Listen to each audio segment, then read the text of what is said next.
Welcome students. आज के हमारे इस लेक्चर में हम पॉलिनोमियल चैप्टर को शॉर्ट में रिवाइज करेंगे ताकि आपका इस चैप्टर से रिलेटेड कोई भी डाउट ना रहे और आप एग्जामिनेशंस में अच्छे से परफॉर्म कर पाएं। तो फिर चलिए शुरू करते हैं। स्टूडेंट्स, ये जो पॉलिनोमियल वर्ड है ये दो चीजों से मिलकर बना है, पॉली और नोमियल। स्टूडेंट्स, इस पॉली का मतलब होता है मैनी और नोमियल का मतलब होता है टर्म्स, यानी कि एक ऐसा एक्सप्रेशन जिसमें एक या एक से ज्यादा टर्म्स हो, उस एक्सप्रेशन को हम बोलते हैं पॉलिनोमियल। जैसे कि फॉर एग्जांपल 3x स्क्वायर, यहां पर एक ही टर्म है तो ये एक पॉलिनोमियल है। सिमिलरली 2x क्यूब प्लस 3, यहां पर दो टर्म्स हैं तो ये भी एक पॉलिनोमियल हुआ। अब दोस्तों 3x raise to power -5 plus 3, यहां भी दो टर्म्स हैं बट ये एक पॉलिनोमियल नहीं है। वाई? बिकॉज यहां पर जो वेरिएबल की पावर है यानी कि जो एक्सपोनेंट है ये होल नंबर नहीं है दोस्तों। होल नंबर मींस कि जो पावर्स हैं वो पॉजिटिव में होनी चाहिए। अगर x की पावर नेगेटिव या फ्रैक्शन में होगी तो वो एक्सप्रेशन एक पॉलिनोमियल नहीं होगा। स्टूडेंट्स, ये जो वेरिएबल की पावर्स हैं इन्हीं के बेसिस पर हमने एक पॉलिनोमियल की डिग्री को डिफाइन किया।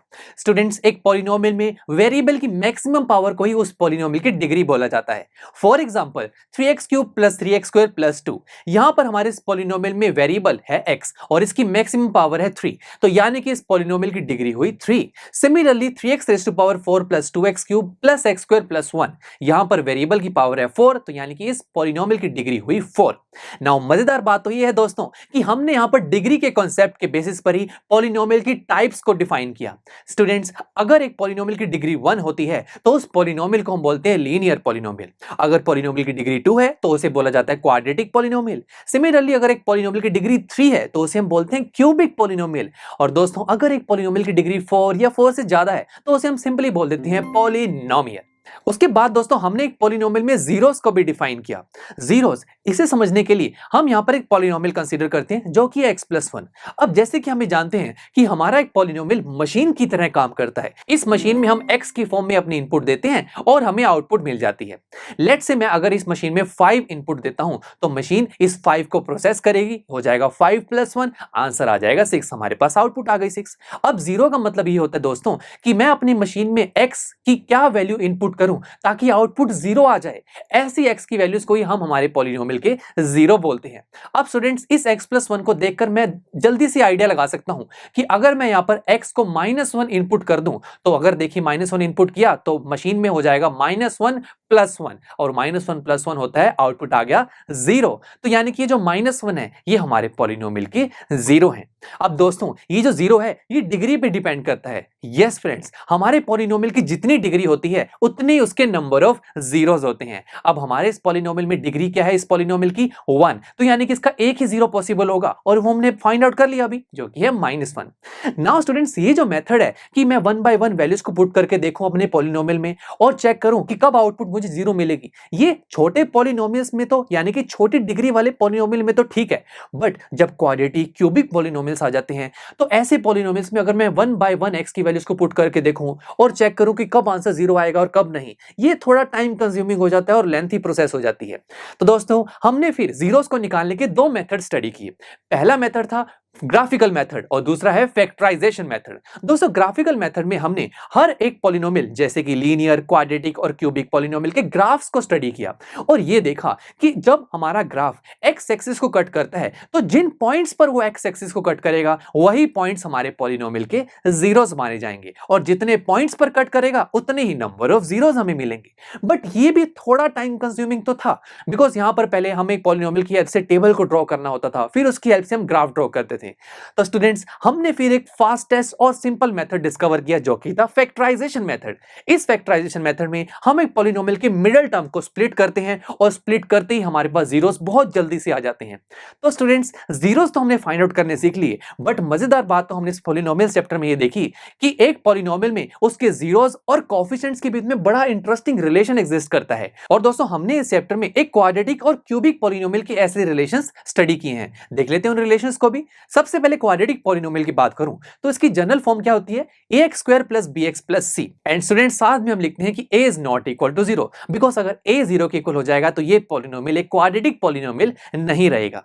उसके बाद यहां पर जो दोस्तों a b c जो कॉन्स्टेंट्स होते हैं ना, इन्हें हम बोलते हैं कोएफिशिएंट्स। और स्टूडेंट्स जो जीरोस होते हैं, मैथ्स में हम जीरोस को अल्फा बीटा गामा ऐसे शो करते हैं। अब एक क्वाड्रेटिक पॉलिनोमियल है, इसकी डिग्री 2 है तो इसके 2 ही नंबर ऑफ जीरोस आएंगे, तो हम मान लेते हैं एक जीरो है अल्फा, दूसरी जीरो है बीटा। तो रिलेशंस क्या थे दोस्तों, सबसे पहला रिलेशन था सम ऑफ जीरोस का, यानी कि अगर हम एक क्वाड्रेटिक पॉलिनोमियल में जीरोस का सम करें, वो है अल्फा प्लस बीटा, वो इक्वल हो जाता है माइनस बी बाई ए के। तो देखा जीरोस और कोएफिशिएंट में रिलेशन आया। और सेकंड रिलेशन दोस्तों था हमारा प्रोडक्ट ऑफ जीरोस, यानी कि अगर हम जीरोस का प्रोडक्ट कर दें अल्फा मल्टीप्लाई बीटा, उसकी वैल्यू इक्वल होती है सी बाई ए के। तो क्वाड्रेटिक पॉलिनोमियल में यही दो एक्सप्रेशंस हैं जिनकी हेल्प से हमें जीरोस और कोएफिशिएंट्स के बीच में रिलेशंस मिले। चलिए अब बात करते हैं क्यूबिक पॉलिनोमियल की। उसकी जनरल फॉर्म होती है ax cube plus bx square plus cx plus d। और यहां पर भी हम लिखेंगे कि a is not equal to 0, because a अगर 0 हो गया तो ये क्यूबिक पॉलिनोमियल नहीं रहेगा। तो आगे देखते हैं दोस्तों, सबसे पहले coefficients a b c d, ये चारों हमारे यहां पर इस पॉलिनोमियल में कांस्टेंट्स हैं, तो यही हुए कोएफिशिएंट्स। अब नेक्स्ट बात आती है जीरोस की। यहां पर हमारे क्यूबिक पॉलिनोमियल की डिग्री 3 है, तो इसके नंबर ऑफ जीरोस भी 3 होंगे। तो वो 3 जीरोस हम कैसे मानते हैं दोस्तों मैथ्स में, अल्फा बीटा एंड गामा। तो हमने रिलेशंस कैसे स्टडी किए थे देखते हैं। सबसे पहला रिलेशन था सम ऑफ जीरोस, वही देखिए जीरोस का सम करना है, alpha plus beta plus gamma. यहां 3 जीरोस है तो तीनों का सम करेंगे, तो ये जो सम है वो इक्वल होता है माइनस बी बाई के। तो देखा जीरोस और कोएफिशिएंट्स में रिलेशंस देखने को मिल रहे हैं। नेक्स्ट था sum of product of zeros taken two at a time, यानी कि हमें यहां पर जीरोस का प्रोडक्ट तो करना है, बट एक टाइम पे हमें दो ही जीरोस कंसीडर करने हैं। जैसे कि सबसे पहले मैंने अल्फा और बीटा को मल्टीप्लाई किया, फिर बीटा और गामा को, एंड नेक्स्ट गामा और अल्फा को, और उसके बाद इन सभी प्रोडक्ट को ऐड यानी कि सम भी कर दिया। तो इसे हम बोलते हैं sum of product of zeros taken two at a time. और ये जो वैल्यू होती है वो इक्वल होती है सी बाय ए के। तो अगेन यहां पर जीरोस और कोएफिशिएंट्स में रिलेशन आ रहे हैं। नाउ स्टूडेंट्स मजेदार बात तो ये है कि हमने एक थर्ड रिलेशन भी स्टडी किया था जो कि था प्रोडक्ट ऑफ जीरोस। यहां पर अगर हम एक क्यूबिक पॉलिनोमियल के तीनों जीरोस को मल्टीप्लाई कर दूं, वो है alpha multiply beta multiply gamma, ये जो वैल्यू है वो इक्वल होती है माइनस डी बाय ए के। और स्टूडेंट्स फाइनली हमने इस चैप्टर में दो पॉलिनोमियल्स, लेट्स से एक पॉलिनोमियल है x प्लस 2 और दूसरा है x square plus 5x plus 7, ऐसे पॉलिनोमियल्स को हमने डिवाइड करना भी सीखा। और डिवीजन प्रोसेस में हमने डिवीजन एल्गोरिथम के बारे में भी पढ़ा, जो होती है dividend is equal to divisor multiply quotient plus remainder. और स्टूडेंट्स ये जो डिवीजन एल्गोरिथम है ये हमारे बहुत काम आई, बिकॉज जब भी हम दो पॉलिनोमियल्स को डिवाइड करते हैं तो फाइनली हमें जब क्वोशिएंट और रिमाइंडर मिलता है, क्या वो करेक्ट है या नहीं, क्या हमने जब दो पॉलिनोमियल्स को डिवाइड किया वो जो प्रोसेस हमने फॉलो की क्या वो सही है या नहीं, इस चीज को चेक हम हमारे डिवीजन एल्गोरिथम से ही करते हैं। तो दोस्तों हमने हमारे इस चैप्टर में इन सभी कॉन्सेप्ट्स की हेल्प से बहुत सारे क्वेश्चंस और एग्जांपल्स को मिलकर सॉल्व किया। एंड स्टूडेंट्स जिन क्वेश्चंस और एग्जांपल्स को हमने इस चैप्टर में सॉल्व किया उनके नोट्स भी आपको पीयूस्टेक प्रोवाइड करता है, तो आप उसे भी जरूर विजिट कीजिएगा। सो आई होप अब आपका इस चैप्टर से रिलेटेड कोई भी डाउट नहीं रहा होगा। Thank you for watching. I am sure students आपको ये लेक्चर काफी पसंद आया होगा, और ऐसे ही मजेदार तरीके से अपने हर एक कॉन्सेप्ट क्लियर करने के लिए डाउनलोड कीजिए पीयूस्टेक ऐप को, जहां पर आपके पास और भी बहुत सारे ऑप्शंस होंगे, जैसे कि back exercise solutions, tip videos, sample papers and much more. So what are you waiting for? Download the app now.